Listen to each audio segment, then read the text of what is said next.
Hi, I'm John Ed Mathison, and welcome to this podcast, Go Getters and Go Givers.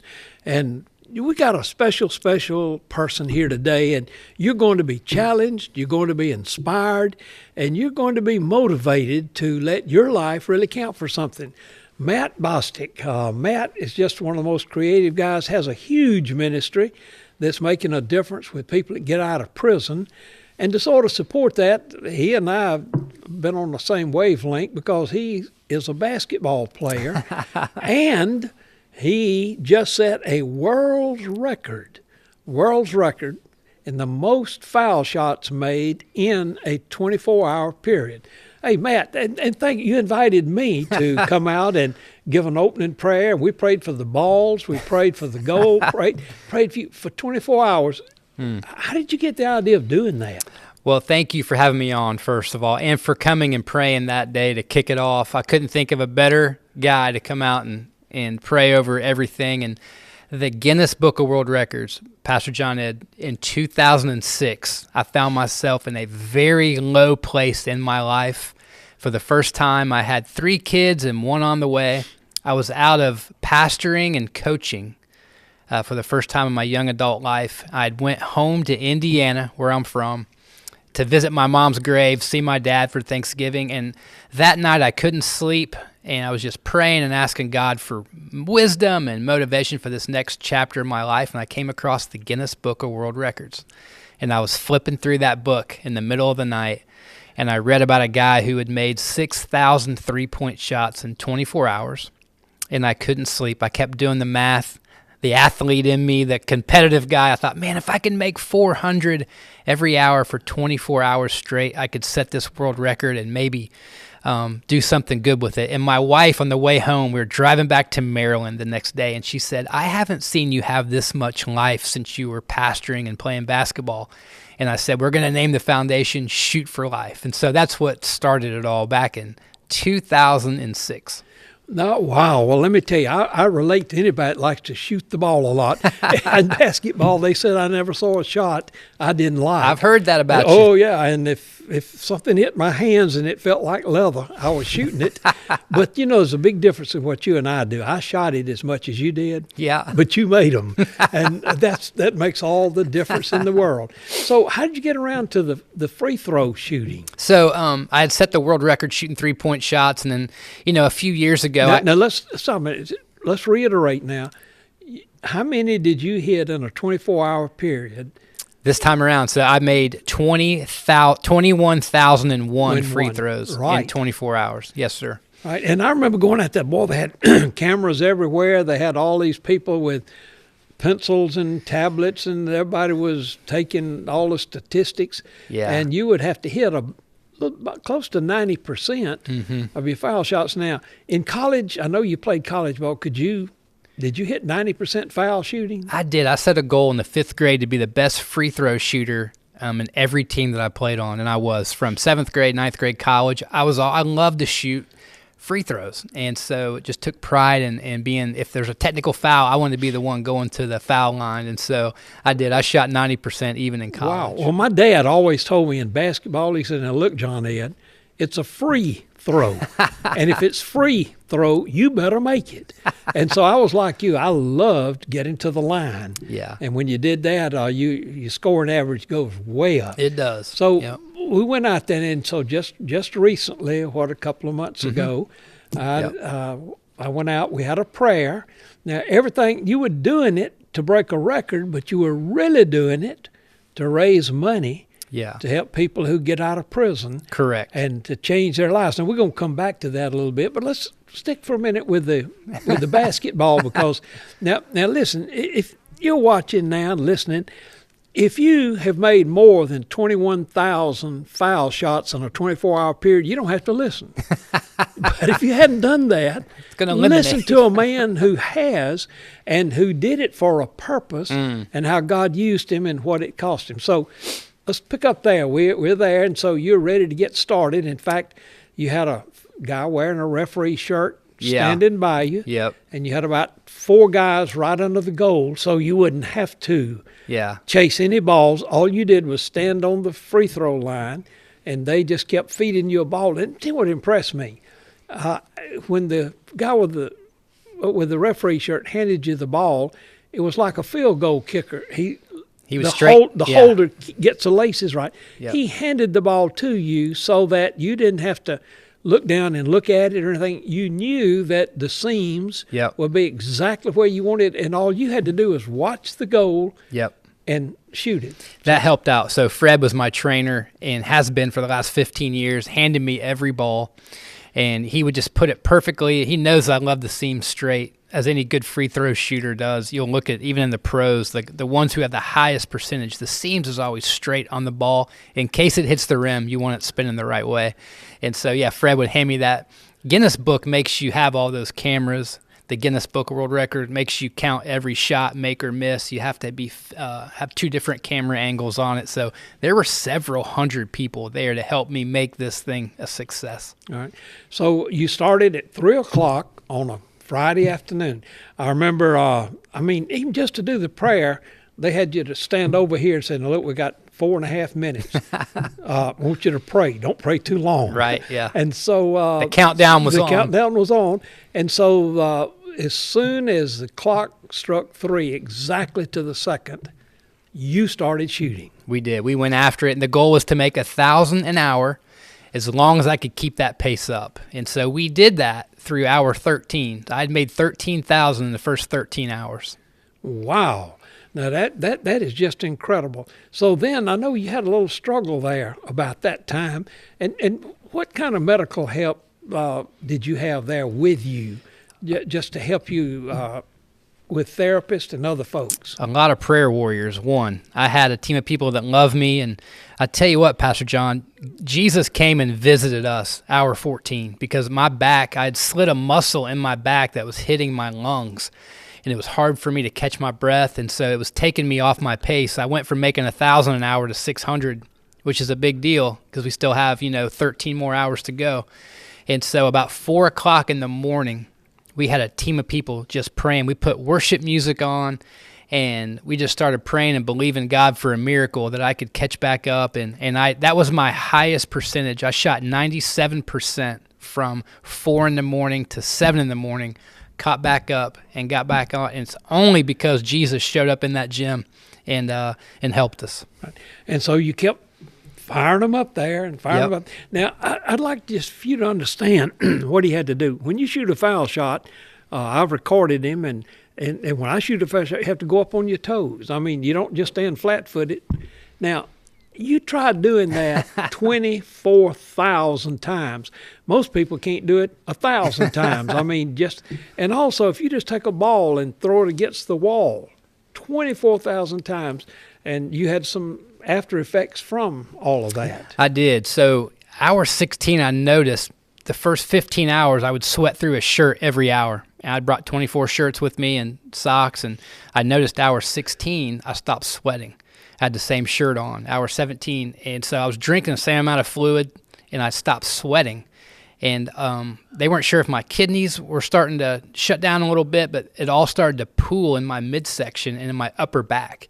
If you see pictures of me, hour 21, 22, I almost look pregnant, and my back is starting to swell. And so those are things you can't really prepare for. It's just going to happen. And things you definitely, you don't train for. It's just one of those things you have to get through.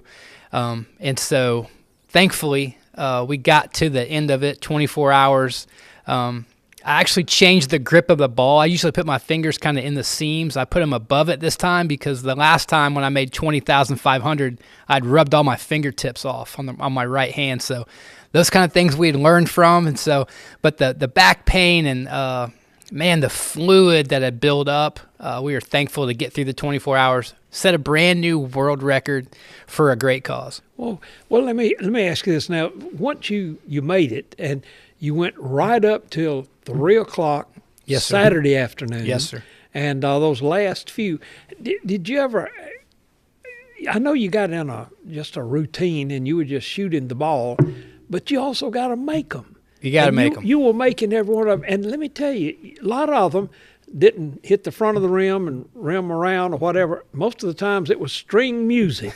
Now, a lot of these young people don't know what string music is, but us older folks, that's what they used to call it. When you just watch the music, just the chords of the net, you could hear string music. And you were doing that and just pouring them through all the way.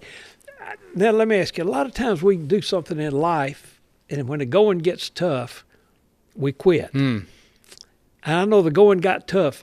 None of us has been through anything that you went through. And I know there were some times you thought, can I go on? Right. And what was your source of strength in doing that? I had to be reminded as to the why behind it. Why was I doing this? You know, I had read an article last year that 22,000 people had left prison, Pastor John Ed, but went back in a short amount of time because they didn't have someone advocate for them.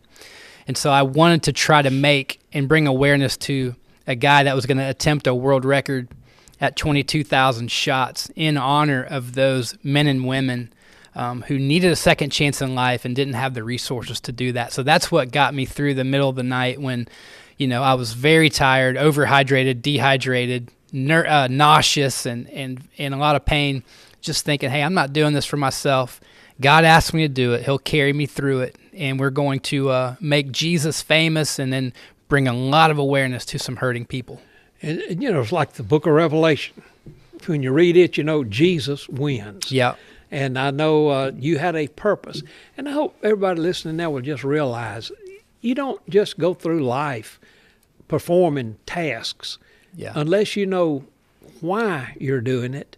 How you're doing it gets to be awfully tough. And someone once said the two most important days in any man's life is the day you're born and then the day when you know why you were born. Yes. And to know that purpose, and when you that purpose carried you on, and I know you prayed a lot while you were shooting. Ooh, I was talking to God the whole time and just thankful for the game of basketball, you know, and maybe someone watching doesn't love basketball, but they love something else. And if you can do something that you love for somebody or something that you love, it's the heartbeat of purpose for me, just what you're talking about. So that purpose is what got us through those hard moments. Right. Now, we're going to come to the ministry part in a minute, but let me just go back. When you finished, the after effects, I mean, a lot of people say, wow, and you didn't just decide, well, hey, Saturday night I'm going to go on and we're going to take the family out and eat pizza, and then Sunday morning I'm going to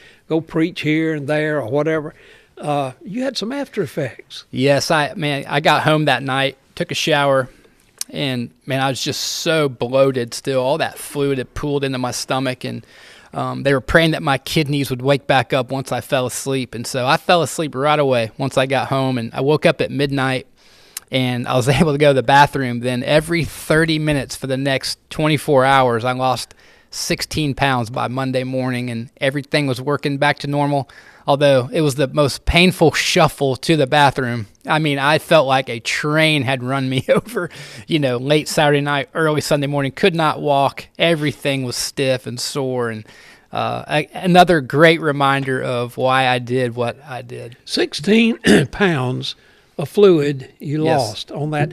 And I know your legs, they weren't in the best, your calves. Oh, very sore. So I could barely, just to get up on my toes the next morning and get out of bed was excruciating. And I know you were warned that somebody else had done this and had severely injured their Achilles. Yeah, both of them. He tore both Achilles. I had a guy try this past year, and they carried him out of the gym. We trained for about 9 months for this. We trained with knowing what we were going to be up against, but it took a lot. So what I hear you saying is, if something is really big, a lot of times I want to do something big, but I don't want to prepare for it. Yeah. And the things that those extraordinary accomplishments are the results of very unextraordinary preparation that get us there. Yeah. And in life, that's just a good lesson for all of us to learn. If you got something out there, you got to prepare to do it, and you got to have that mentality, why am I doing it? Yes, sir. And you do that. Now, also your arm, you had a little difficulty with your shoulder. Yeah, even I knew 2 hours in, I could feel a little tightness in my shoulder. And I thought, wow, we've got 22 more hours to go. I'm going to be 50 this year, and I hadn't done this record in 7 years. So it's amazing how the body could change in that short amount of time. But yeah, and just knowing that, hey, I'm going to take this hour by hour. Everyone always asks me, how'd you do that for the whole day? When you break it down to say, I just need to get through this hour, I'll worry about the next hour when it gets here. And that has paid dividends even in my own personal life. When we think, man, how am I going to do this 6 months from now? God's not concerned with that 6 months from now. He can get you through right now, this very moment. He can carry you through it. And it's paid a dividend in my life of God just carrying me through other things in my life that seemed insurmountable. Now, I want to just pause a minute, and just because a lot of people listen and say, wow, that did it. I like to just encourage you right now, if you're watching this, just stop. And would you just see if you could go up on your toes and throw a ball against the wall 10,000 times? And I doubt any of us could even do that. But then you did it 3 times that almost. But you were doing it for a great, great purpose. And I know, gosh, it took you, 3 weeks to really begin to recover. And you told your wife you couldn't do any yard work or anything like that. I got a hall pass for a couple of days. So do it. Very good. And you had a great, by the way, let me just mention, at the other end of the court, there was a young boy shooting foul shots. And I wondered, I didn't realize that was your son.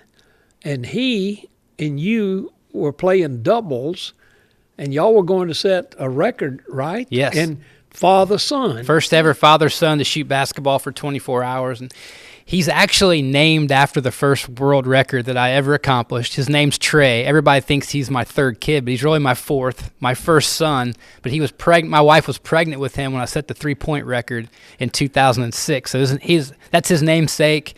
And so he wanted to do it with me, and he made half as many as I did, and he got to see how hard it is for Dad to do that for 24 hours. So special moment for my son and I to share in that. Well, now, I've been thinking my son wants, he and I want to do that, maybe break y'all's record. There you go. I'll tell you this, he could probably shoot the 1,000, but I wouldn't last that long. I'll come out and pray for you. I'll kick it off for you guys. Tell you, it would take a monumental prayer for doing that. But it was just like a celebration when you finished, because it was like an accomplishment. I mean, when I want to say an impossible. Most folks would say that is impossible. But what you demonstrated, Matt, is that in life, if God calls you to something, there's nothing that's impossible. Amen. And with God, all things are possible. Yes, sir. And we all need to hear that and know, because while you shot basketball, every person watching and listening now, there is somebody, God's got a task for you. Yeah. And are you willing to do it? Are you willing to prepare for it? Are you willing to not quit? Yeah. Are you willing when you get tired, and when you're willing that your body says, I don't think I can go on? God always provides what He calls us to do, and that is just a marvelous thing. Now, you did it for a purpose, and I want to get to that, because that was what kept you going. And let me just say, one of the things is raising money. You have a great foundation that people can give to. Yes. And the money will be well used to help people who are coming out of prison. In fact, one of your biggest, or I guess, I'm not sure, I don't know all the financial part, but one huge contributor was Bruce Pearl. Yes. And he believes in you. Yes. And he believes in what you're doing. And he made a commitment to about give you just $1 for every goal you made. And, yes. But you know what I told Bruce? I said, Coach, you need to get this boy down and teach your boys how to shoot foul shots, because if you want to make more money, you let Matt teach them all how to shoot, because I've seen a lot of their ball games. Yeah. And sometimes 60% is considered fairly good. But when you get up to 80%, but what if every guy on your team, Coach, I'm not a coach, but let me tell you how you can win. Teach every guy to shoot 90% and do that from threes and everywhere else, but from the foul line. Oh, yeah. You'll be a winner. No doubt. Do that. I love Coach Pearl. Yep. Oh, he's great. And you had other folks that were, and if people watch, if they want to contribute, how could they contribute to your Yeah, ministry? so it's called Lifehouse University. So they can just Google Lifehouse. We're all over the website. It's lifehouse.fm, and people go and give. And it's really been, my wife and I started this in Alabama 4 years ago. Lifehouse has been around for 30 years. It started in Louisiana, and my wife saw this model, and we brought it to Alabama. And now we have 3 campuses, one in Montgomery and Birmingham and Florence, Alabama. So, and let me tell you, there were a lot of folks from Louisiana up here. a lot of them came There. down. In fact, Yeah. the guy that's sort of the head pastor down Yeah. there was right there with you. I looked at him. He had arms about the size of my legs. Yeah. I mean, it sort of reminded me of how I used to look before I got sick. No, but he was just a godly man, and Great I don't guy. know how many people he brought with him. Yeah. But so you got 6 camps. So tell me, what do you do? So, So if I'm in prison and I'm getting out. yeah, so they'll apply and they'll say, hey, Matt, I'm getting out in 3 months and I don't have a job, or I don't have an identification. I don't have a place to live. I don't have a way to get to my first job interview. Even if I had a job, I don't have any clothes. And so that's what we do. We get them from day one, bring them onto the campus, and the first 2 weeks we're just living life with them and getting them reintegrated back into society. And then we find them that job, and we get them to an interview and get them some clothes, and we feed them 3 meals a day. They go to class in the evening, get their GEDs. They stay all the time. They stay with us. At the dorm. Yes, sir. Right. And in Montgomery, Alabama, we bought the old Calvary Baptist Church, and we converted that in, and we've got 80 men that can live there in this facility, and we take them to and from work and love on them for a year. We graduate them and get them back into society. All right. But the first thing I know you want to do that is really the key thing is introduce them to Jesus. We do. And that's your motivation to do it. It is. And how do you go about doing that? I mean, how does that happen? If I got out of prison, Yeah. how would I really get challenged in that area? So the first 24 hours that you're at our campus, you're going to sit down one-on-one with one of our coaches or myself and or our director, and you're going to hear our testimony, and we're going to challenge them in their faith. And right out of the gate, we're going to ask them, where are you at with this man named Jesus? Because it's the cornerstone of our university. And so from day one, they're introduced to Jesus. A lot of them come in and they don't have a faith background. And so it's just a great mission field as well. And our one of the things we do right away, if they don't have any faith backgrounds, we start doing, walking with them with their spiritual disciplines from day one. And so it's just the joy of our life to be able to do that. Yeah. Now, let me tell you, there are a lot of programs that try to deal with how do you deal with people to keep them out of prison, and when they come out, but they don't center it around Jesus.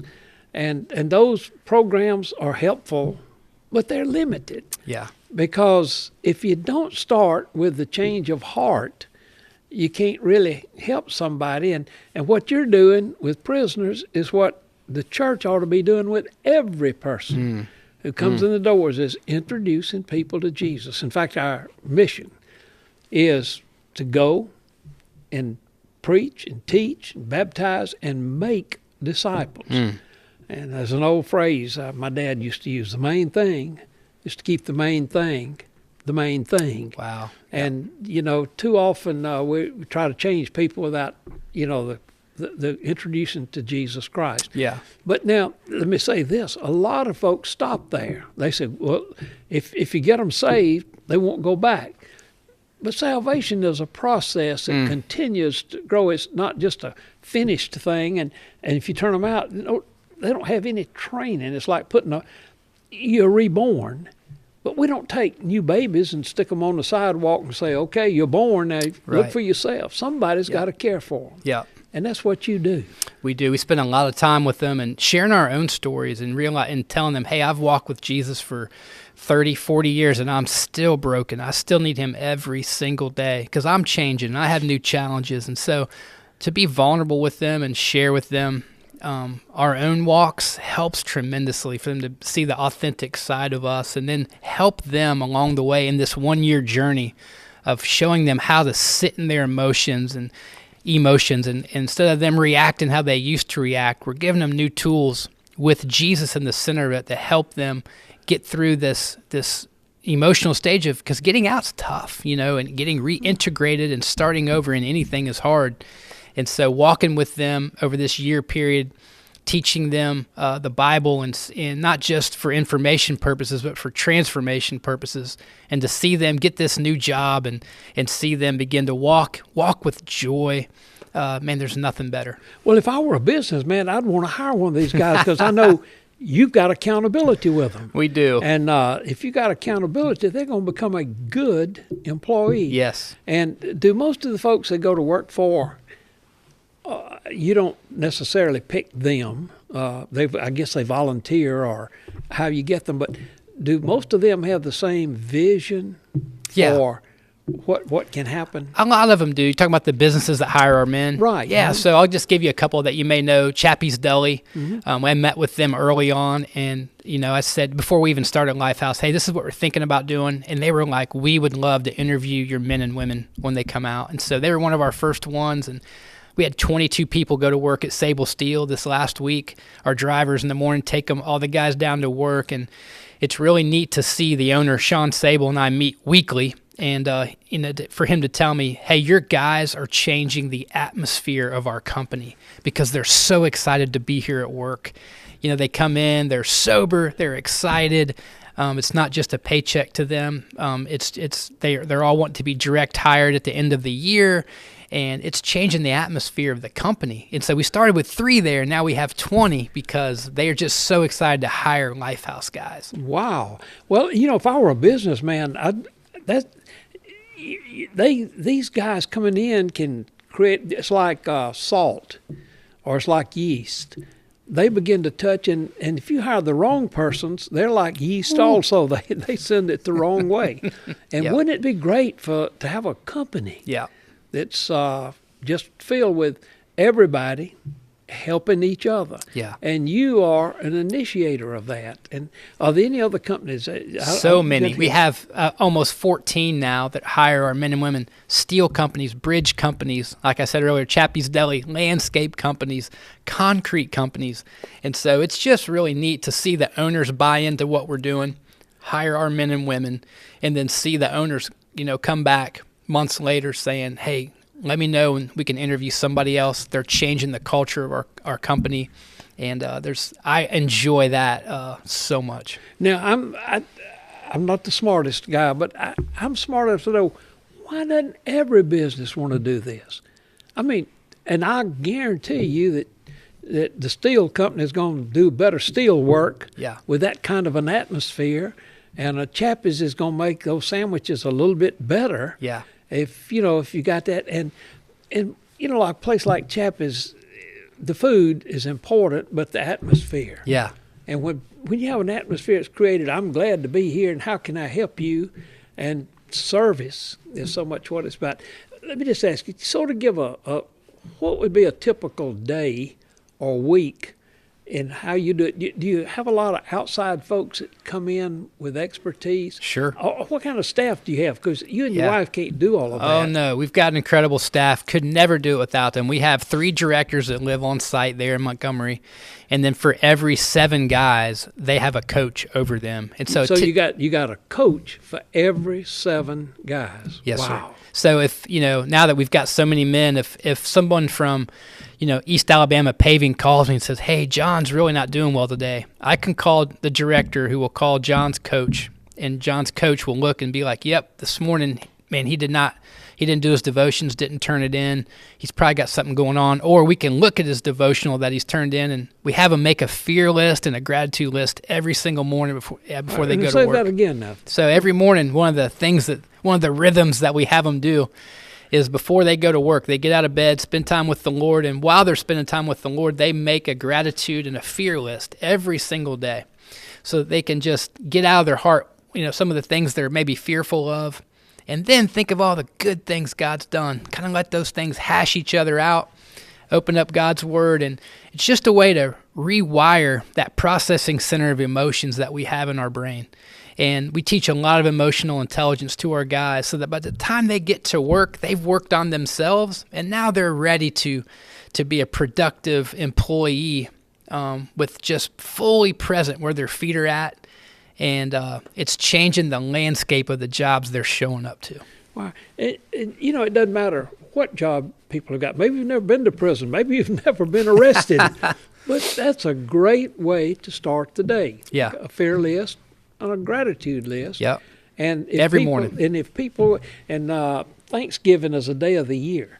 What I hear you saying is y'all make it every day. Every day is Thanksgiving. Every day is Thanksgiving. Yeah. And I just have a hunch that as a pastor, I'd love to have your folks coming to church with that kind of an attitude. Yeah. Because God, when he gets that kind of attitude, can really do marvelous things with it. Absolutely. Now, sort of after 1 year, now, so you sort of dormitory style, you got some people living there, you got experts. Yep. You have these routines that they follow. Yep. As a basketball player, you got to have certain routines. Got to have it. You got to learn how to tie your shoes to start with. Got to have it. And you got to go through all of these drills. And so what you're really doing is coaching, sharing, leading, witnessing, and everybody that's watching this, every young person, I hope that they will just catch some of the importance of the discipline that has to go into it. You can't be an athlete if you're not disciplined. Can't. So you keep them for a year? 1 year, yes, sir. And then what you help them get a permanent job. So at the about the 6 to 9 month mark, we'll just take Sable Steel. We keep bringing them up. So if Sean will call me and say, "Hey Matt, he's coming up on his 9 month. We'd like to direct hire him." And so when he graduates, we'd love for this to be his forever job. And that is the most beautiful thing, because they would have never had the opportunity to even interview with Sable Steel without Lifehouse. And now a year later, some of them have $10,000, $15,000 in their Lifehouse checking account. They can go buy a truck or a down payment on a house, and then that's their forever job is Sable Steel. And we have so many stories of that. And they've went from being a tax burden, because it costs you and I $43,000 when someone goes back into prison. But when they don't go back into prison and now they're a working class citizen, we saved, just at Lifehouse, at our little campus in Montgomery last year, we saved taxpayers $5.7 million because we graduated so many people. Let me make a suggestion. I think the state of Alabama and the parole system ought to immerse your ministry with at least $43,000 per person that you're saving them. That's absolutely. From an economic standpoint. Yes. But the biggest is the spiritual and purpose that you help these people get. And boy, that makes such a difference. And do you get to visit your other campuses much? Yeah, so my wife and I are over the 3 in Alabama. And so we've got a 30-acre campus in Birmingham where our ladies live up there, women specific, and then another facility that can hold 80 men in the Florence area. And so I love them. They're my 3 babies, those 3 campuses. We're launching Mobile, Alabama next, most likely. And so, we're just training up leaders and asking business owners to hop on board in those 3 areas. I've got an advisory board in each of those 3 locations that I just love dearly. And so, it's the joy of my life to get to go and visit with the staff and see the miracle after miracle of God breathing life into these men and women that needed a second chance, and now they're getting their GEDs and these career jobs, and they're putting their past behind them because they have so much to run to, and that's why we named it Lifehouse University. Yep. And so that's probably the best education people are getting. Yes. Well, hey, I want to thank you so much for just being a part of this podcast, and it's geared to try to challenge people to accept Christ, and then to follow up about what's my purpose in life, and how can we follow that. Tell us again the website, because somebody wants to know more about it. Sure, it's thelifehouse.fm, F as in Frank, M as in Mary, but thelifehouse.fm, or Google Matt Bostic. You'll see me talking about Lifehouse somewhere. And I tell you what, Pastor John Ed, you're one of my favorite people that God has put in my life this last year. You're a gift. I've seen you for years, just living. I've been in Montgomery now 18 years, but just to be able to, I think I met you at the Saturday breakfast that we get to attend together, but you're just been a gift to me, and your wisdom, and it's been a joy to be on your podcast today. Well, hey, I'm his biggest fan, and I just want to go back and shoot some more foul shots and do that, but I just thank you. You are making a difference. Well, thank you. And a lot of folks talking about things, you're doing it. And so I hope that people that watch this will say, now, God, what do you want me to do? Amen. Man, that's the goal. How do you want me to do it? And to do that, and how can I make a difference in life? Yeah. Let me tell you, this is the greatest time to be alive. I mean, God is doing so many great, great things. And I hope that you'll just examine your life. Where are you serving? And if Matt can 24 hours hit 21,001 foul shots and just the physical endurance, what can God use you? And he didn't quit. Maybe you're right now struggling with something and you say, I don't know if I can go on. Hey, if God is in it, he'll provide for you. And don't quit. Go-getters become go-givers. And the more you give, the more you discover what it is that God put us in life for. So Amen. Thank you so much for watching. On the first Friday of the month, we'll have a different one next month.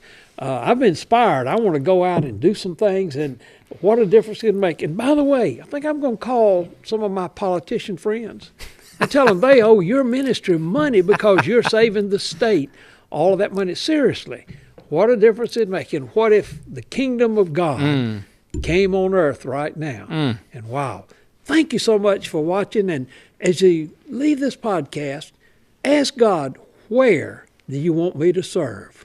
And hey, it could be the greatest question that you've asked. Thank you, Matt. Thanks for having me on.